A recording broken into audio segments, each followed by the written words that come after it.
Pria yang memakai helm dan berseragam dinas perhubungan ini diam-diam memasukkan obat batuk cair dari rak ke dalam tas yang dibawanya.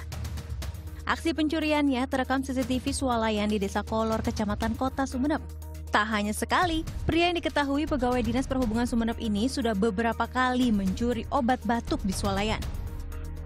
Geram dengan aksi pencurian ini, pihak swalayan sengaja memancing pelaku, lalu menangkapnya dan menggeledah isi tas pelaku. Modus pencurian pelaku yakni dengan memindahkan obat batuk cair ke bagian lorong swalayan yang sepi. Selanjutnya obat batuk cair itu pun dimasukkan ke dalam tas.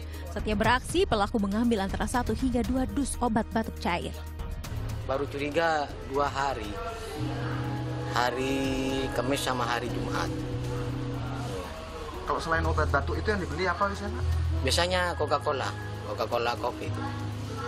Yang harganya 4.000. Yang diambil lebih mahal, Pak ya? Iya, yang diambil itu 1 box, kadang ngambil 1 hari itu 2 box.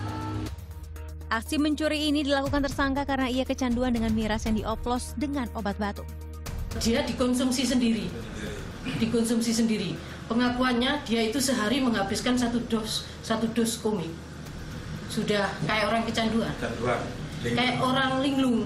Jadi kalau ditanya kadang ingat kadang enggak. Kayaknya sudah berpengaruh pada sarafnya.